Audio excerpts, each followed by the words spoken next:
Death is a frightening topic for almost everyone. But no matter what, it comes to all of us in the end. Some people, like those who die in accidents, have no control over how or when their demise will occur. Others, like those with long-term fatal illnesses, have time to decide how to face death. Still, there are some people who just don't want to go. Despite their ominous circumstances, they survive when others would certainly perish, whether by luck or the sheer will to carry on. Here are 10 people who refuse to go gentle into that good night. What's up, guys? How are you? Welcome back to Historical 10s. Today, we're going to go over 10 people from history who just refused to die. Make sure to watch until the end because some of the stories will amaze you. So let's start. Number 1, the woman who was hanged. In 1650, housemaid Anne Green was seduced by the grandson of her employer and became pregnant. But she told no one. She miscarried 6 months later and buried the body of her son by herself. When the body was discovered, Green was charged with infanticide despite clear evidence that the child had been born dead. Green was found guilty and sentenced to hang. On December 14th, she was turned off the scaffold, hanging by the neck for almost half an hour, while her friends thumped her on the chest and pulled on her legs with all their might to shorten her ordeal. Finally, her body was cut from the scaffold and was ordered to be sent to a surgeon for experimental purposes. As she was placed in the coffin, a guard heard Green breathe. He jumped up and down on her chest a few times to finish her off as an act of charity, or so he said. Despite this, the surgeon revived Anne Green with hot and cold cordials, throat tickling, and a hot enema. The last one, it seemed, did the trick. Anne Green was later pardoned, got married and had 3 more children before finally dying in childbirth in 1665. Number 2. The man who fell from his coffin. In 1571, English farmer Matthew Wall was engaged to be married when he expired suddenly. His friends were carrying his coffin up the steep hill toward the church when one of the pallbearers slipped on wet leaves. The coffin hit the ground with a thud. In the shocked silence that followed, other thudding sounds could be heard, this time coming from inside the coffin. The sounds were followed by some muffled yelling. The pallbearers opened the coffin and found Wall alive inside. He had been in a coma, and the jolt of the coffin hitting the ground had brought him back to consciousness. He went on to marry his fiancée and have 2 sons. Wall finally died an old man in 1595. In his will, he bequeathed money to the parish church so that every year, on the anniversary of his first funeral, the church bells would be rung as if for a funeral, and then rung again in a wedding peal. He also requested that the lane to the church be swept clear of leaves to ensure that no one else slipped on them. The tradition is kept to this day.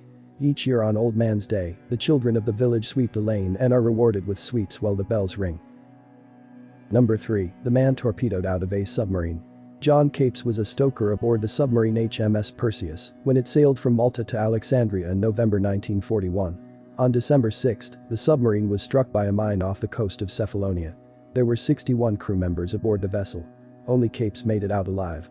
He claimed that he had been relaxing in a makeshift bunk hidden in a spare torpedo tube when the mine exploded and that he and 3 others had escaped through a hatch in the engine room. Capes said that he had taken a fortifying tot of rum, helped his comrades into their life preservers, and then made for the surface 52 meters above. Capes had to swim 8 kilometers to the shore in the cold December sea at night. He headed for the white cliffs of occupied Cephalonia and was found unconscious on the beach by fishermen the next morning. They hid him from the occupying Italian forces for 18 months, moving him from house to house to evade capture. In 1943, Capes was finally taken off the island. From there, he went to Turkey and then to Alexandria to serve on another submarine. Though he was awarded a British Empire Medal, many people doubted his extraordinary story, particularly as submarine commanders had been ordered to bolt escape hatches from the outside to prevent them from being forced open during depth charge attacks. Capes died in 1985. But in 1997, his story was finally confirmed.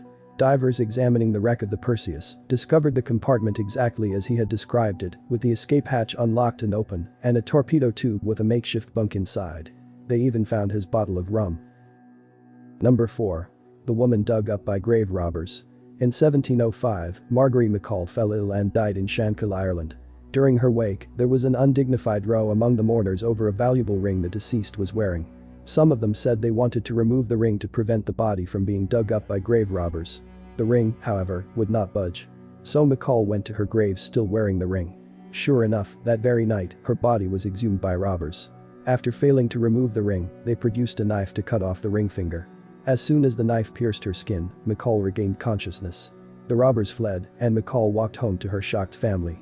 When she finally expired, McCall returned to Shankill graveyard for a second funeral. You can still see her tombstone, which bears the inscription, "Lived once, buried twice." It is not known whether the ring went with her. Number 5. The king who survived at least 50 assassination attempts. In 1931, King Zog of Albania was shot while leaving the Vienna State Opera House. For most kings, this might be a once-in-a-lifetime thing, but King Zog had already been shot in the early 1920s. That time, he took a few minutes to compose himself and, still bleeding, carried on to the Parliament House to make a speech. Which is impressive. King Zog was not entirely beloved by his fellow Albanians. His tendency toward excess when most of his countrymen were dirt poor did not always go down well. And the monarchy in Albania was relatively young, so he was not widely accepted outside his country.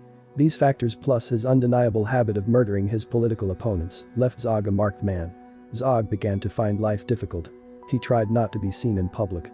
He put his family in charge of the army and his mother in charge of tasting his food. However, his paranoia was justified. King Zog is said to have survived at least 50 assassination attempts, including some that occurred after he went into permanent exile in 1939. He finally died of natural causes in 1961. And since you already made it halfway through, why wouldn't you consider subscribing? It's completely free, I promise.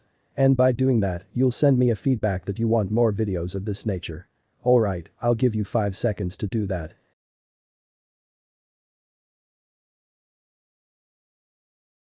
That's what I'm talking about. Let's continue with the video. Number 6. The man who was mauled by a bear.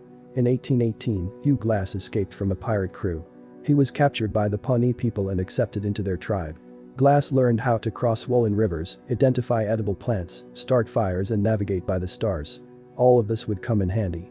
In 1822, he escaped the tribe and joined a fur hunting expedition led by General Ashley in the northern Missouri River area. There, Glass surprised a female grizzly protecting her cubs. The bear attacked, and Glass was badly mauled. Unable to reach for his gun, he was forced to wrestle the bear with his bare hands. Convinced that Glass was dying, General Ashley laid him on a bearskin rug and called for volunteers to stay with him until he died. Then they were to bury his body. No one seemed keen on it. But 2 men stayed after being promised a bonus. They dug Glass's grave and waited. After 3 days, it became clear that the terribly injured Glass was not going to die quickly. So the 2 men stole Glass's rifle, knife and other possessions and left him to die alone. When they caught up with the main party, they gave an account of Glass's death and burial.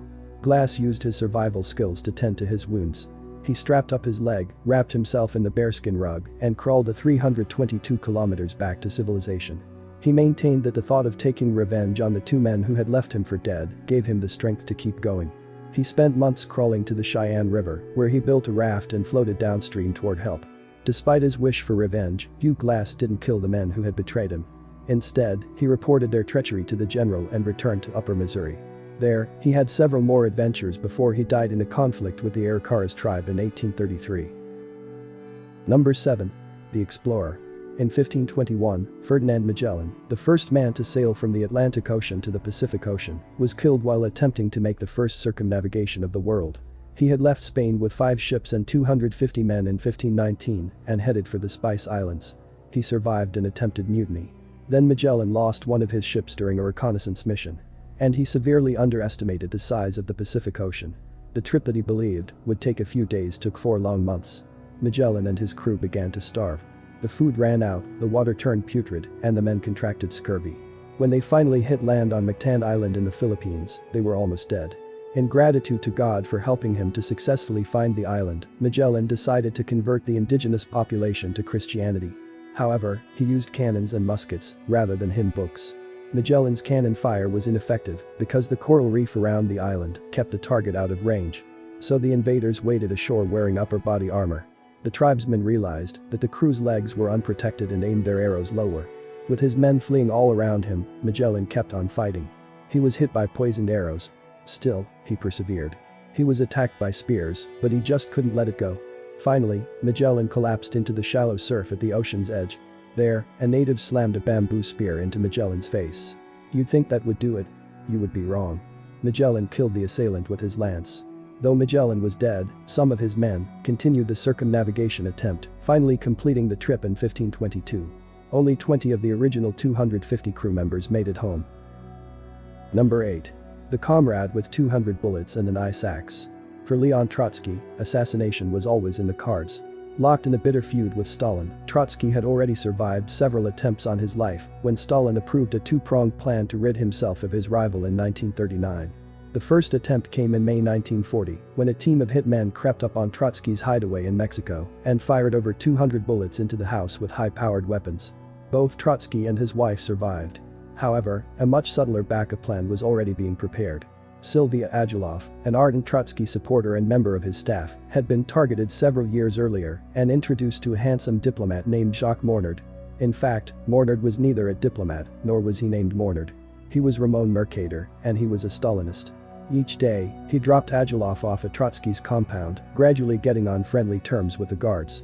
When Mercader told them that he had written an article that he would like Trotsky to read, they let him in. Mercader was carrying an ice axe with him.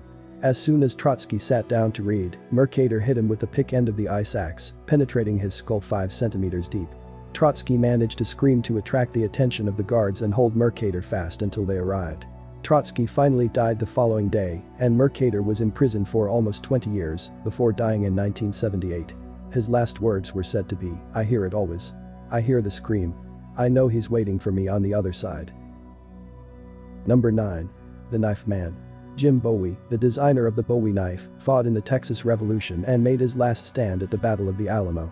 He first cheated death in 1828 when he killed a man in a duel. It would be fair to call Bowie a hard-living man. He was known to have a sizable drinking problem and almost certainly had yellow fever. In addition, he may have had typhoid, pulmonary tuberculosis, or both. He fell from a roof while drunk, breaking several ribs and leaving him with impaired breathing. He was also bedridden at the beginning of the Battle of the Alamo. Witnesses stated that they saw enemy soldiers enter Bowie's sick room and attack him with bayonets. He was still alive when they carried him into the square where they tossed him up and caught him on their bayonets. Though sick with fever, Bowie fought on. When he was wounded again, he was carried to a bed. From there, he continued to fire his rifle at the enemy until they closed in on him. As they made their final rush, Bowie rose up from his sickbed and stabbed one man in the chest with his eponymous blade and shot another before finally expiring. Number 10. The Pilot. Keith Caldwell was a fighter pilot on the Western Front during World War I. He was the highest-scoring New Zealand air ace with 25 successful missions. After a failed attempt to enlist at the outbreak of war, when he was just 18, Caldwell raised a £100 tuition and entered the New Zealand Flying School. He gained his ticket in December 1915 and sailed to England to join the Royal Flying Corporation in early 1916. By the time he headed to the front in July 1916, Caldwell had logged only 35 flying hours over both continents. At age 22, he was promoted to flight commander and was said to be a fearless, aggressive pilot. By the following October, Caldwell had increased his tally of downed aircraft to 9. He was awarded a military cross and was mentioned twice in dispatches. He was known for his daring feints, including a tailspin dive during a duel with the German flying ace Werner Voss. Caldwell pulled out of the dive just before the plane was due to hit the ground. In the final weeks of the war, it seemed as if Caldwell's luck had run out when he was involved in a mid-air collision. The impact damaged the plane's wing struts and sent him spinning downward for several thousand feet. To control the descent, Caldwell crawled onto the lower wing, removed the obstruction, and held the wing strut with one hand while operating the joystick with the other. Caldwell managed to control the descent enough to be able to crash land behind British lines. He leaped to safety just seconds before the plane hit the ground. Caldwell survived World War I without a scratch and returned to New Zealand to become a farmer. He returned to active service during World War II, which he also survived. So, there you have it. 10 people from history who just refused to die. What's your thoughts on this video? Did you learn something new? Let me know in the comments down below. Thanks for watching. If you enjoyed the video, make sure to leave a like, subscribe and turn on post notifications. And make sure to write a comment about what else you want me to make video about. As always, it's been Historical Tens, until next time, see you.